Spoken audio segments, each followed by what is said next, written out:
Welcome to Evolve to Succeed, the podcast that brings together entrepreneurs, founders, business leaders and experts to talk about their journeys and explore the link between personal and business success. I'm your host, Warren Munson, founder of Evolve, a coaching, training and development company focused on enabling business and personal success and creating a community of like-minded individuals.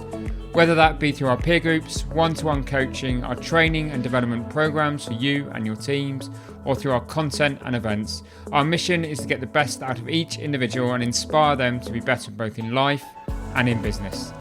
If you want to learn more about Evolve, including our beautiful co-working space in Ashley Cross in Poole, then please go to evolvemembers.com, where you'll find great content, insights, details of all of our services, and also information on our forthcoming events.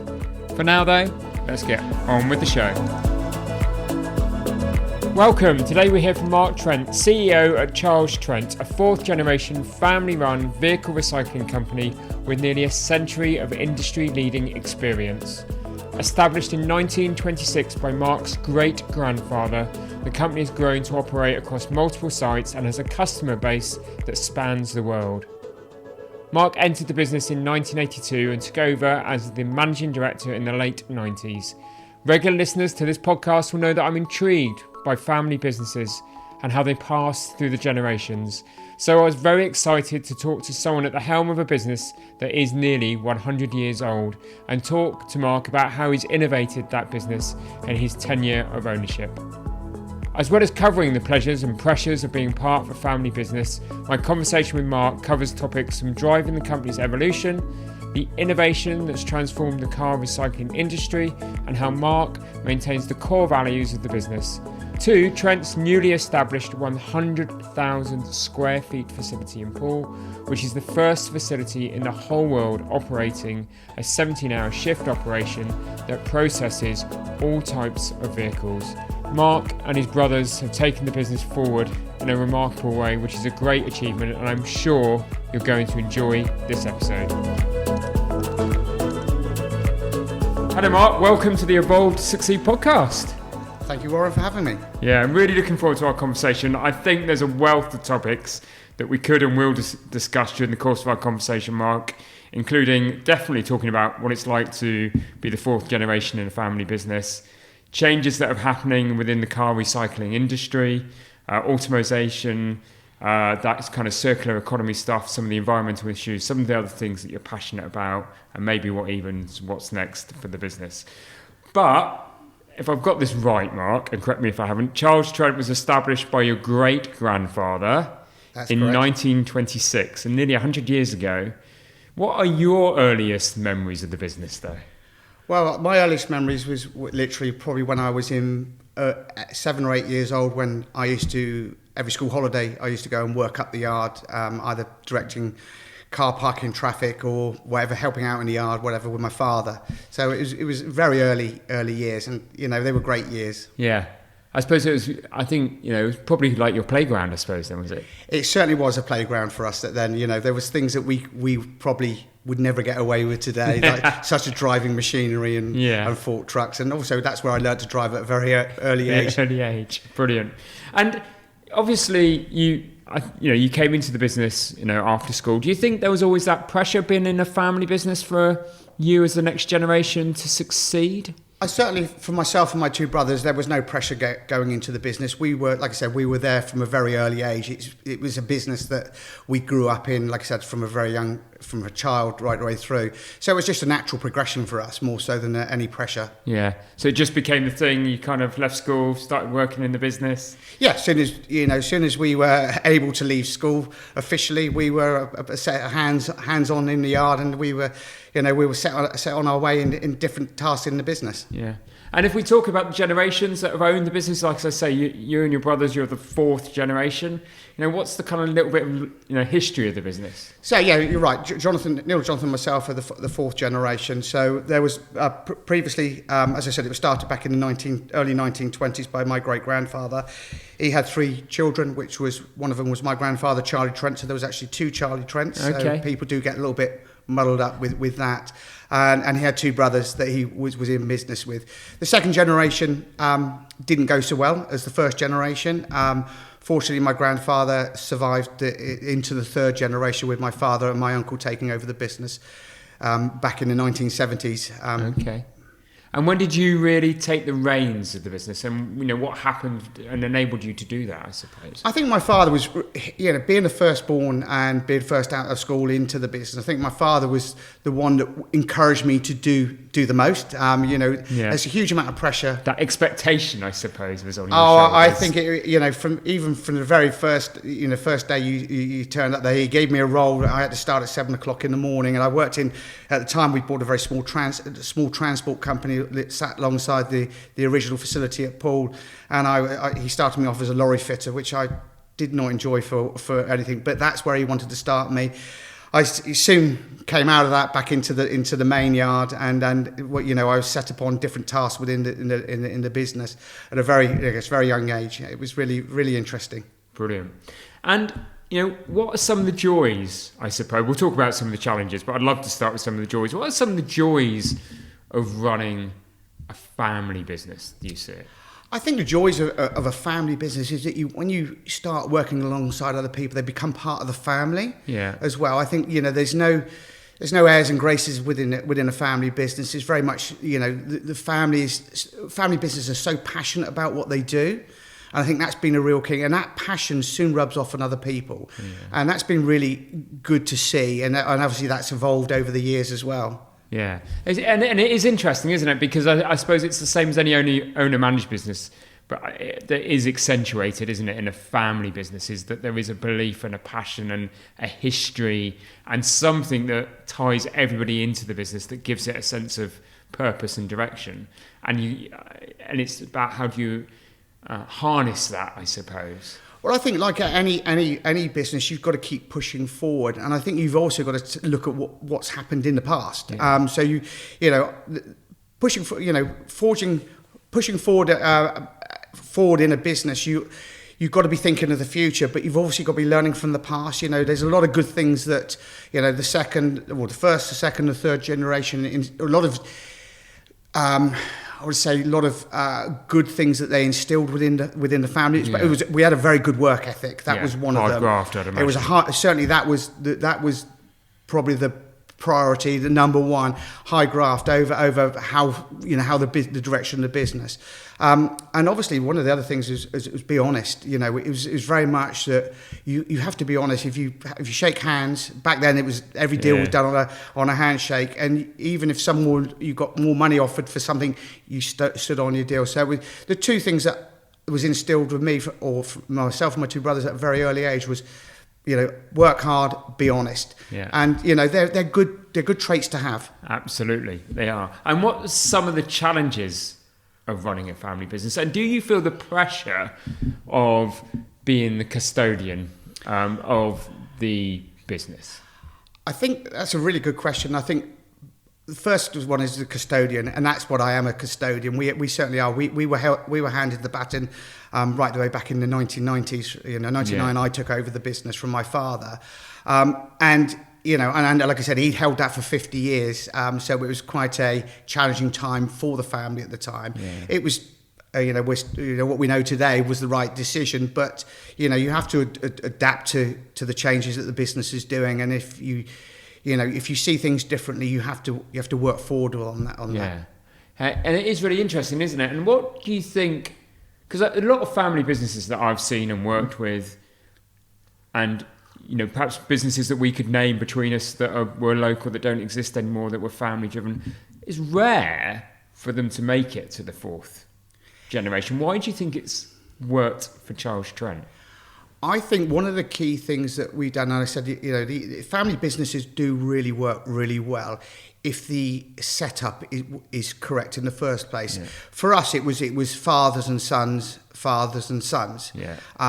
And that's been a great concept. One of the things that we've never, rightly or wrongly, is added our wives to the pot, because sometimes that waters things down a little bit, and they have different decisions, especially if they're not working in the business. So we've managed to work very, from the third generation to the fourth generation, we've gotten really, really well. Yeah. Brilliant. And I suppose, yeah, that's part of it, isn't it? Is bringing everybody in, and everybody having their voice within a family business, isn't it? So you try and keep that harmony, I suppose. Yeah, I think it's one of the things is we all found our niches very early. I obviously worked alongside my father. My father, unfortunately, had a brother that died, had ill health for a good number of years. So he was very much on his own for a good number of years within the business until I came along in 1982, and then my brothers came along three and a half years later. So he's very much, a one-man band, doing everything from lorry driving to, selling parts to dismantling cars to crushing vehicles. So he's very much the one-man band then. And like I said, he wasn't frightened of graft. He would work 7 days a week, 12 hours a day. He really had a great work ethic. So when we came along, it was hopefully a breath of fresh air for, I'm sure. He'll probably say things otherwise, but a pain in the backside. But no, it was good time. We always used to talk. So we spend most of the day. We start really early in the morning. We'd finish probably 6 o'clock, and we spend the next hour and a half just talking about what we done today. What else could we do? So we spend at least an hour to an hour and a half every evening in the office, just talking about what we can do and what we could do better. Right. Father was, back in the early 80s, he really had some great ideas of how he wanted to take the business forward. And it was, it was the early mid-80s when he came up with this new concept to take the business away from the traditional, yard where it was dirty and we stored parts in the back of an old Debenhams van body, and the yard was muddy and wet and cold in the winter, and and opposite in the summer. And he decided he wanted to transform the business into a more professional business, into a professional business. So he decided to concrete the yard, and he put up a proper warehouse back right in the early 80s. So it was really innovative because nobody had done that in the UK back then. Right.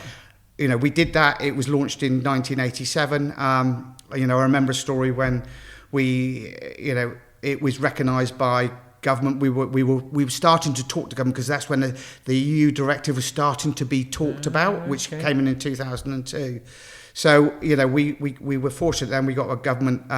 We got Sir Richard Page down he was an MP at the time. He actually owned Page Volvo at the time, and he came down.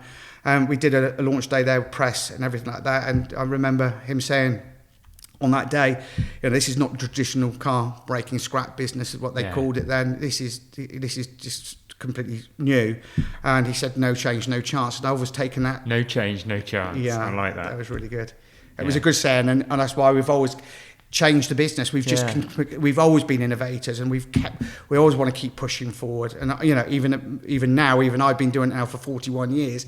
I don't want to stop pushing the business forward. It's got to keep moving. And we're definitely going to come and talk about that, because I'm fascinated to have a conversation about how you've innovated the business and how you're driving the business and now and in the years ahead. But going back on that, it's quite interesting, isn't it, to see that that time you probably spent with your father, that hour and a half every day, was like a kind of doing an MBA, real life MBA of running a business. And I suppose that was what gave you that grounding must have, to become the MD of the business at a relatively young age. Yes. To then take the business forward.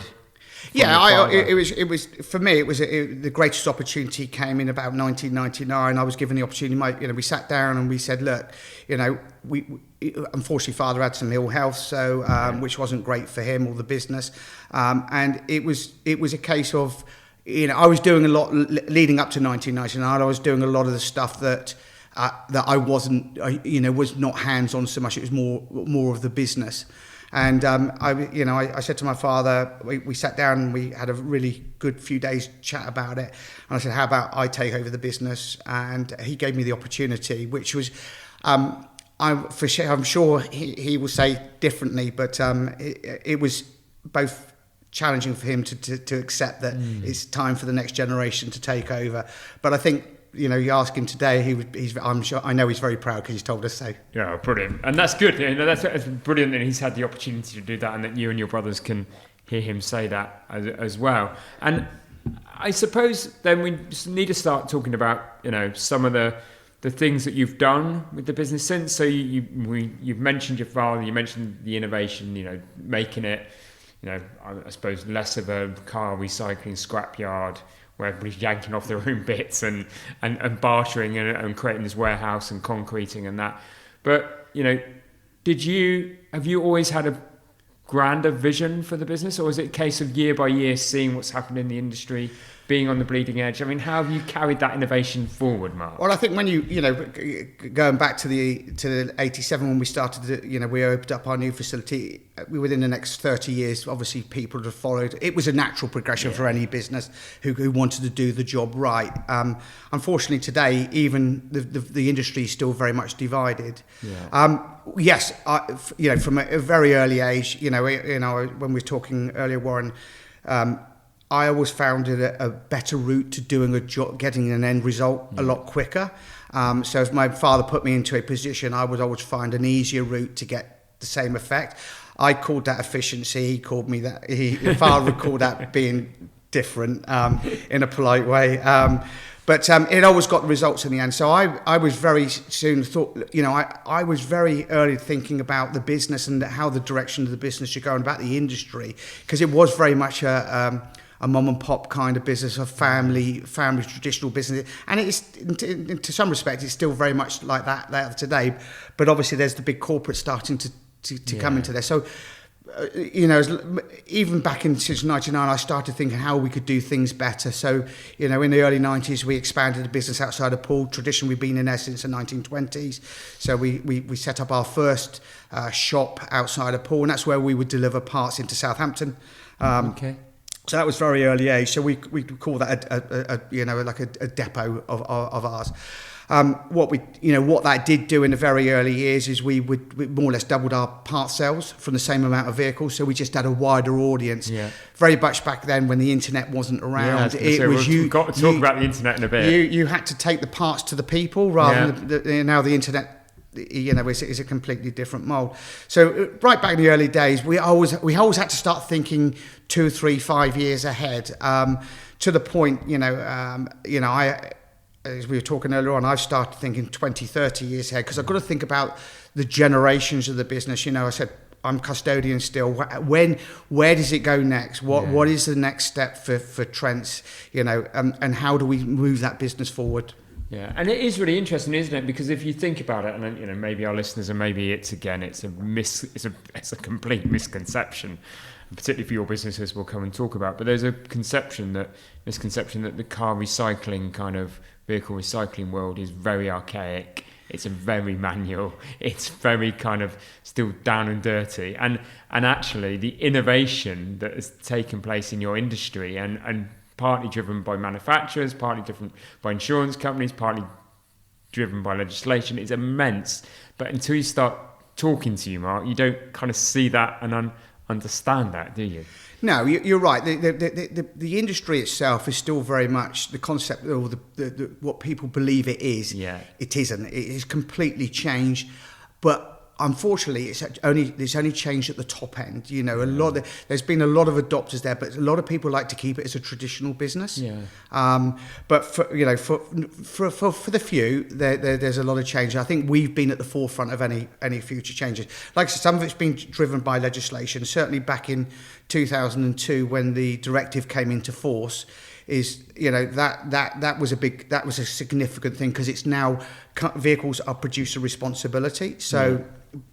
So we were very much part of the steering committee of that through the 90s. So my father and I were on the committee. So we worked with car manufacturers, governments because it was us that were dealing with the vehicles. The car manufacturers were never going to deal with them 2002 onwards, albeit it was producer responsibility.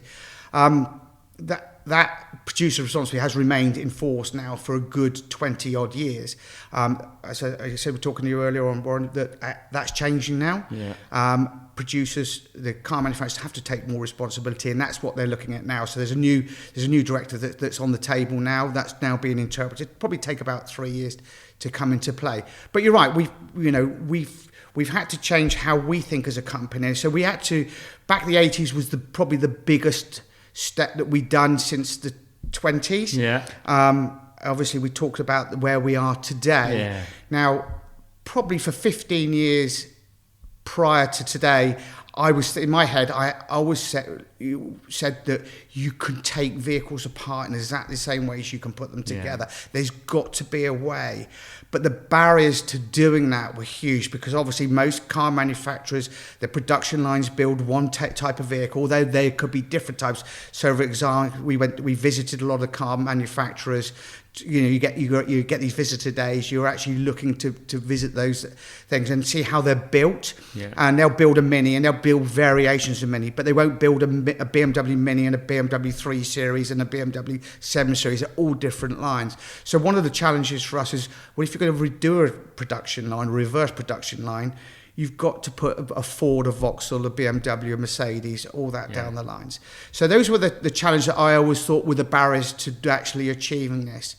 But you always had this kind of vision of having a facility and reverse engineering the production. Absolutely. And taking it apart on a line. It was always been on my mind for a good 15 years.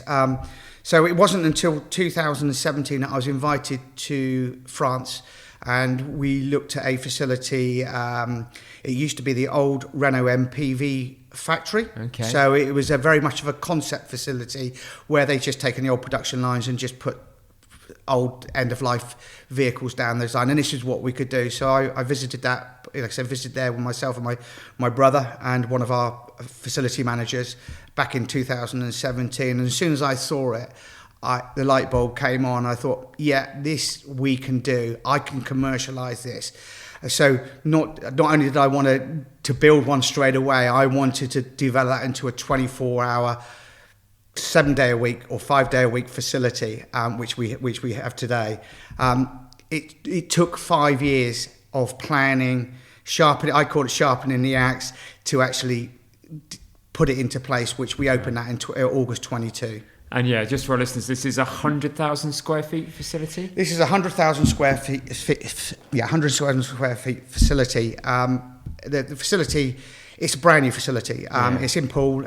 We invested a huge amount of money. We invested nearly £12 million in this facility. And we continue to invest in the learning side of the facility. You know, we didn't start... The learning starts when you actually open the day you open the facility. And was there a moment where you stopped your old systems, procedures, you know, what you were doing, which was still kind of modern and kind of progressive, and said, right, we're not even going to do that anymore, and everything we now do, everything goes through the line? Well, were you running both sides by side? No, we didn't. We literally closed our old business down in June of 22. We literally sent everybody on a two-month training course. So we sent some people over to France to work on the concept lines, and then we continued that training here in Poole.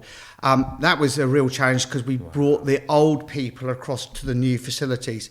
And like I said, this new way of working, it's all about lean practices as well. It's completely different. It's a production facility. And then literally the cars move along the line, don't literally, they start at one end and they move along. There's two lines. They move along simultaneously and basically do exactly the same at each station. And the whole concept is to recover more parts, more reusable parts. You know, one of the ideas around... One of the concepts for us for the production lines was to create a market for older parts. These older parts traditionally just got thrown away. You know, a traditional breaker would break generally cars 5, 6, 7, 8 years old, where we're now breaking every single car right the way up to end of life. And we'll recover, through the data, we'll recover as many reusable parts. Secondary recoverable item is remanufacture parts. That's become a big thing for the UK and for us, is to identify those parts and recover parts that could go for a second. They can be remanufactured and then put back into the system. And also we recover a lot of higher value metallic components from the theatre.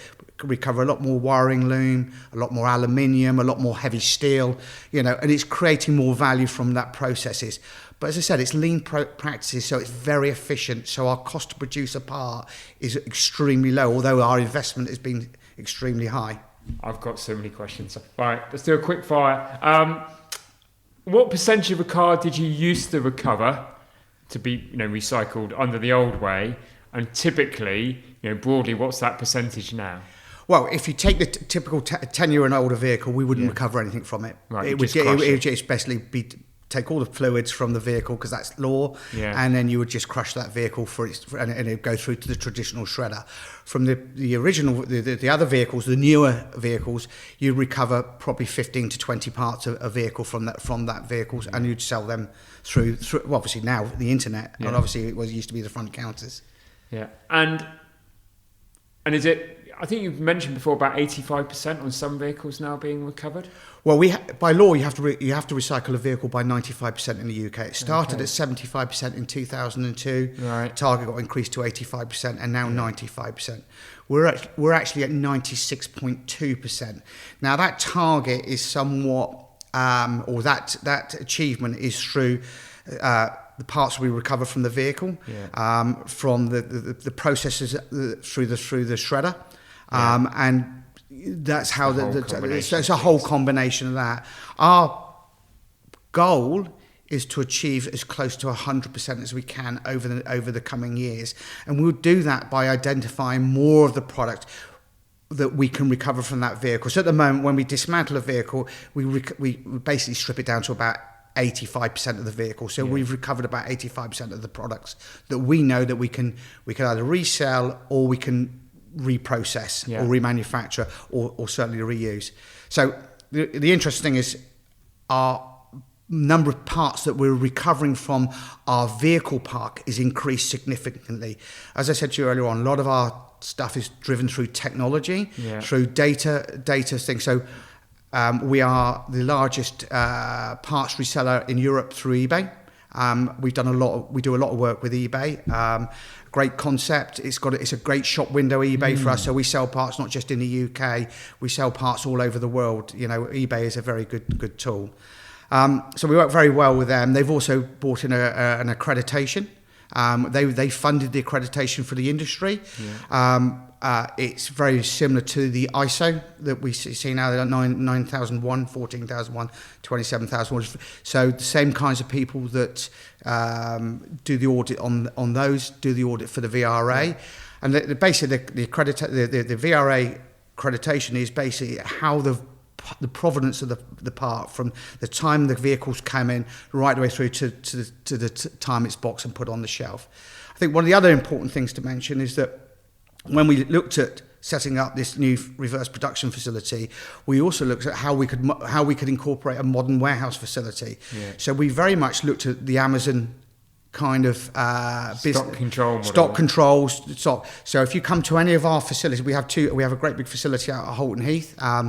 And that we built that before we built BH1 at Poole, the reverse production line facility. We built that to allow us to build the facility at Poole. But basically, we box everything. So basically, our parts are put on the shelf and they're ready to go same day. And now we run 5 days a week. At the moment, 17 hours a day.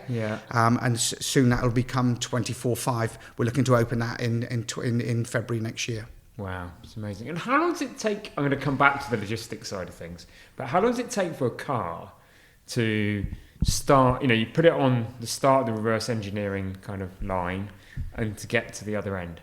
It takes an hour and 15 minutes. So literally one vehicle is coming off the line every 50, or going on and off every 15 minutes, 17 hours a day.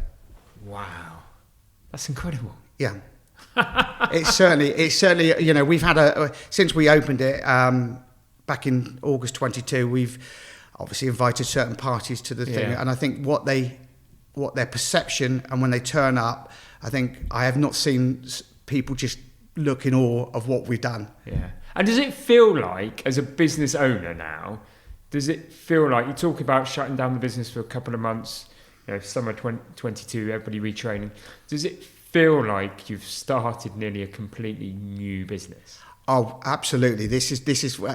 I keep telling my people, remember, we've shut the old business down. This is the new business.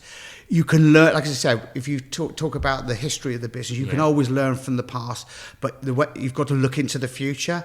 So, and it's just complete. It's a complete change. The people, the The challenges are different. The concept is completely different. Lean manufacture is new to the industry, new to our industry. It's not new to the car manufacturing industry, because that was adopted in the early 1900s with Henry Ford. But certainly for our industry, it's definitely a new concept, and it works really well if you can get it right. But we're still learning. I'm sure there must be lots to learn still, and that must present huge challenges. But I'm right in thinking this is the only facility like this doing car and vehicle recycling in the UK, if not the world, that does it this way? This is the first facility that's in the whole world that is operating a 17-hour shift operation and processing all types of vehicles, not just certain types of vehicles. Not just the manufacturer having sort of this process. No, we our view of car recycling.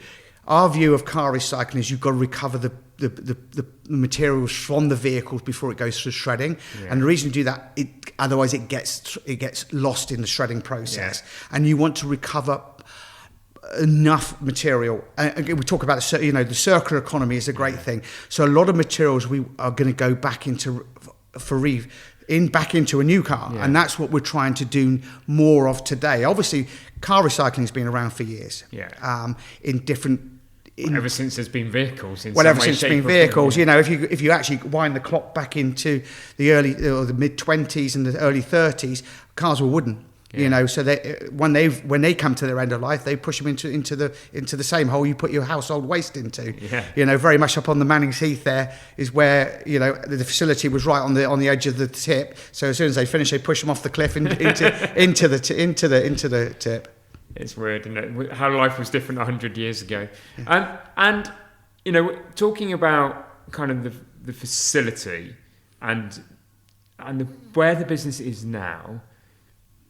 Are you a processing business? Are you a data business? Or are you a logistics business? I think you have to be all three of those. But traditionally in our car breaking days, or in my early days, our business was run on gut feel. So that was all the process. So when you first got involved, it was all about it was all gut feel. We knew we would. I remember. A quick story is when we put our new facility up in the 1980s, by the time I took the business over, the whole warehouse was just full of parts. We had not a space to do. I threw 75% of that product away in my first year of takeover. My father was not happy with me.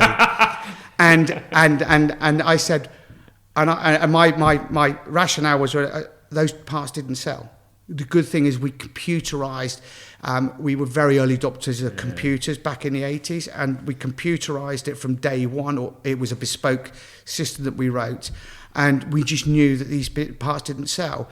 And so I threw the stuff away, and parts sales and number of parts sold still remained the same. So that was part of the early years when data was key then. It's more so now. So everything we do, the good thing is now with the internet and working with eBay, we get to see all that data, all the demand. And obviously one of the big things that's happened in the last 2 years is insurance now have got the confidence to reuse parts to put in a normal repair chain. When I say they use parts, they use the panel work, the doors, the metalwork. The metalwork. They will not use anything that's non-safety related. Obviously, reputation and risk in reputation with insurance is paramount, so they will never compromise that. So that's been really good. As I was saying to you earlier on, Warren, these insurance reuse has been massive in the States and in the US and Australia, New Zealand, Canada, and also now into Norway and Sweden for many years. We're a bit late to the party, but now the insurance companies can see that, and it's a great thing because we buy the vehicles from the insurance companies and sell them the parts back. So it's great circular economy. And also one of the real key things that sits around this is we every time we use the more parts we reuse, the planet's, we're saving CO2, we're saving that new one being replaced. And I think in the future, there'll be a legislation to say if there's parts that can be reused, do not use don't go for a new one. And I know that we know for a fact that there is legislation in France today that's only recent legislation is saying that they have to operate that way. So that's driving people to use quality second-hand parts. So that's a real key thing for us. But as you said earlier on, our facility at Poole is a great concept about ESG, because the whole facility is run by solar power. Right. So it literally runs the power to power the lines. Solar panels on the roof, and that charges and uses. So with that power, that charges the fork trucks. It runs the lighting. It just runs about 75% of our business on the Ringwood Road. But the only reason it doesn't run 100% because it's not connected to the other 25%, and that will happen later on in this year or early part of next year. Wow, brilliant. And with all of that innovation taking place and that change, taking place since you took on the role of MD, we say that was 1999. Yeah. So what's that? 24 years ago. Because the business has absolutely changed. Partly because of you driving it, partly because of the market, partly because of environmental issues becoming to the fore, and all of that kind of things. So how would you describe how your leadership style has changed since 99, say 2000, and the last couple of years? I think there's one key change is I now listen to other people. I think going back to when I took over the business when I had the opportunity in 1999, I knew about the business from hands-on side of it. I didn't know about business in general. So very early years, I got myself onto a forum of people. A bit like what you do, Warren, now today. Our peer groups. So a peer group. I remember the first two or 3 years, I met some really, I got managing director by title, but I was not your true managing director at the time. And those first 2 years with the peer groups were really interesting, because I met some really great people that had some really good experience. I think the first 2 years was every session was spent on me and all my lack of knowledge of business. Was it one of those, oh God, what's Mark done this month? Yeah. So when I obviously got to I got more confident in the business. I was very gung ho. We're going to keep pushing forward. This is what we're going to do. It was my way or the kind of highway kind of thing. So one of the big changes for me that I soon learned, there's a lot of great people with a lot of great ideas. Start to listen to them, and that's for me been the biggest fundamental change in my leadership. I'm now able to listen to other people and know when I'm wrong. Yeah, and actually, seek advice when you need to, by the sound of it. Yeah. And the other thing about that huge transformation, and possibly more so in the last 5 years, is, it is a family business. It has some great core values, and we've talked about a few of those.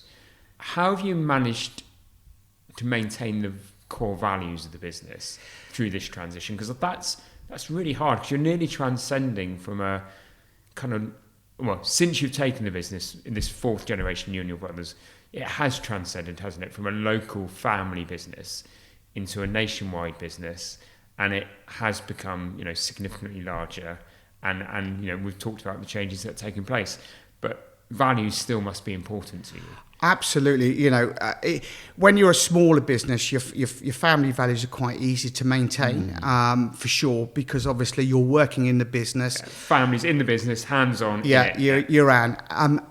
But that ingredient to me is the most successful businesses are family businesses. Corporates are successful, obviously, by becoming corporate, for sure. But there's a different level of how they work with their people or understand their people. So we value our people really well. So what we do is we actually set up workshops now for vision and values and culture. Okay. People are really important to us. Our staff are really important to us. We want to retain staff. We want to develop staff. So there's a huge amount of opportunity now. So I think we put the right people in the right places now. So we really have to work on that development of, like I said, people, culture, and vision and values. Yeah. So we are doing workshops on that. And so we've got another site in the Midlands as well. So it's good that we can do that. As I walk, because I'm based in Poole, I walk around the site and I more or less know everybody by first names. some of the new starters are a little bit scared at the beginning when I walk past, but within a month they're quite happily telling me the stories about their wife or their children, their girlfriends, or their breakups or whatever. Whatever's going on in their lives. It's a nice thing, and I don't want to lose that vision, or I don't want to lose those values as the business grows. And we need to keep that firmly instilled within our business. But on the flip side, we have to have a corporate outlook as well. Yeah. Because we've got to recognise that we talk to those corporates. We do border on working with them, with a lot of insurers, etc. It's a really narrow tightrope, isn't it, between maintaining that kind of those values, those principles, those ethics, those everything that makes the business great, but being able to be professional enough to perform to the extent that the big insurance companies, the car manufacturers, government will engage with you. It's that must be quite a challenge. It is a challenge, but like I said, it's absolutely necessary. Yeah. So like I said, I think they can't hide from it. I think we're a bit of a hybrid kind of company where we have to be, like I said, walk on that tightrope, and we have to one side we're on the family side, the other side we're on the corporate side, and that's the great thing about the people that work there now. And some have developed into senior managers and board level managers. The opportunities there is great, and also now we're able to attract, because of the size of the business it is now, we're able to attract good professional people to help us to keep pushing this business forward. You got to, as I said earlier on, no change, no chance. Got to keep pushing. One of the things that drives myself and my two brothers is, we like everything to be right. We like the business. We walk around the business. If it's untidy, there's a screw out of place, there's a screw on the ground, a bit of paper. We'll pick it up. We'll always lead by example, and we want our people to do that. And that's your father in you, isn't it? Oh, that's my father. Yeah. That's the family business piece and that generational piece come into play, isn't it? My father was my hardest critic, but also my biggest inspiration. Yeah. He was a taskmaster for sure. You're working 12 hours a day, as many hours. We didn't mind that. It's what we got used to, and we'll never forget that. Neil and Jonathan and I, we sit there and we laugh, but we also remember that one of the things that we probably miss most about the beginnings of our careers is those 1.5 hour chats there. Yeah. But if we continue that now, we'd never get home, and we probably wouldn't have the same relationship with our wives as you do. Balance. You've got to have balance, yeah. And we talk about this leading worldwide now renowned kind of facility here in Poole. That's one facility. I mean, what are your aspirations for the business in the years ahead? Well, I've made it quite clear in a lot of my my PR stuff that we've done recently that we are expanding. Yeah. So what we're doing at the moment is our first facility is our test and learn site. Okay. As I said to you earlier on, I thought I could do that in 6 months, but it's going to take 18 months to get it right. But the plan is to expand to 6 operations in total across the UK. Okay. We already have a presence in the Midlands, so we've already identified where our next 2 facilities are going to be in the next couple of years. Okay. We've got a 5-year expansion plan, and that's for a specific reason why we're doing that. Those sites, like I said, they're all strategically placed. Yeah. So the Poole, we're still learning. We're still learning what the right things to do. So hopefully the second one will be a lot easier, and the third one will be a lot easier. So the whole plan is 6. We think we can get to that size in the market. That'll give us about 15 to 20% of the UK car park. We know that's achievable because it's been done in the States, and that's our 5-year goal. Yeah. And it's quite interesting because do you look around the world? I mean, do you look around the world to see what's taking place around there and bring that back to the UK? Absolutely, yeah. One of my biggest inspirations was an American company called LKQ. Okay. They only started in 1999, and their concept was this is where the corporate come into the family businesses. So corporate bought all the family business up over in the States. They kept the good family businesses running, but applied the corporate style to how the businesses functioned, and now they're the largest in the world for sure. That they've been my inspiration. I was fortunate to have been met the board of LKQ over many years. Okay. Certainly from the early and founders. do some visits and see what they're doing. I visited their sites. Some of the stuff it's inspired me every time I've been there. The scale of it has inspired me. How they've turned a traditional business into a really professional business. Yeah. That said, we've probably now leapfrogged them on the production side of the business. On the actual, the back end side, that people don't see, the actual how to dismantle a vehicle end to end efficiently and quickly.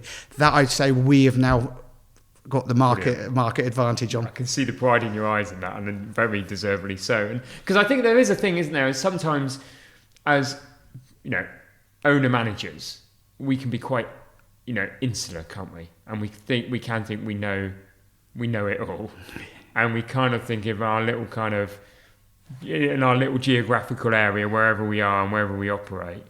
But over the years, I've seen the benefits of forward-thinking business owners like yourself, Mark, and your brothers, that put their head above the parapet and they go and see what's happening within their industry around the world and bring best practice back. Yeah, and that, it's like I said, when we're a smaller business, it was about us and it was all about our ideas. Yeah. We delivered this facility, BH1. I don't work in that facility every single day. We put a production manager and there is an overall manager that runs the whole facility. But the best ideas, when I going back to my early days, doing the job myself, hands-on, the best ideas come from the people that are doing the job. Yeah. So I'm hopefully getting better ideas from the guys on the lines, the supervisor that work on the lines, the actual people work on the lines in our production side, from putting the parts away, how we become more efficient, from the production manager to the thing. So we're looking for these talented people to give us the ideas how we can continually improve our business, because they just can't come. We've lost that kind of personal touch that we would have on it. So very much. That's how we need to push forward. Brilliant. Right, as we start to wrap up the conversation, I suppose I've got to ask about the next generation. So you and your brothers, well, there is children. Are they coming through into the business? Well, we've got. I've got my son involved in the business, and my nephew is involved in the business, and my niece is involved in her own business, but she does all our digital marketing. So they're a thing, and there's. Probably we're still down to quite a small number of potential fifth generation. Neil, Jonathan, and I were scraping the barrel because there was only 3 Trents. As I said, family businesses work extremely well in many different shapes, forms. Husband and wife, brothers and sisters, brothers and brothers. We're a traditional brother and brother family, and it works well. Hopefully there is a fifth generation. They're in there now. We'll just see how the future goes with them. Brilliant. Fantastic. And I always end with this kind of question, and that's a question about you and your definition of success. How would you define personal success for you, Mark? Oh, it's quite a biggie to end with. It is. My whole life's been evolved around Trent's and the success of Trent's. I get more pleasure talking about my business and our achievements than I would my nice car. Okay. If that makes sense. Yeah, absolutely. So, whilst the spoils of success are nice things, my heart is always with the business, and my head's always with the business. So that's where and I know certainly my brother's exactly the same. Brilliant. So succinctly put. It's been wonderful talking to you. If people want to learn more about the Charles Trent story, more about you, where can they go? Well, they can certainly contact me through my email address, which is mark@ctrent.co.uk. Yeah. I'm more than happy to talk to them. Please don't bombard me with just parts requests, though. Brilliant. And look, I've loved talking to you. It's great when I get one of the joys that, and I think I've said this to the listeners before, that I have is sitting down and talking to interesting people and seeing the passion and belief that they have in their business and learning about their stories. So I've thoroughly enjoyed our conversation, Mark. Thank you for being a great guest on the podcast. Thank you, Warren, for having me.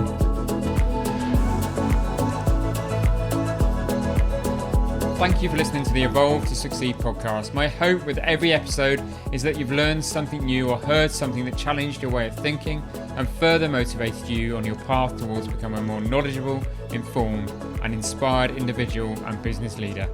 If you enjoyed this episode, then please help us by rating, reviewing and subscribing. We really value your feedback and would love to have you along for future episodes. And please don't forget to learn more about Evolve by going to evolvemembers.com. Thank you for listening. See you next week.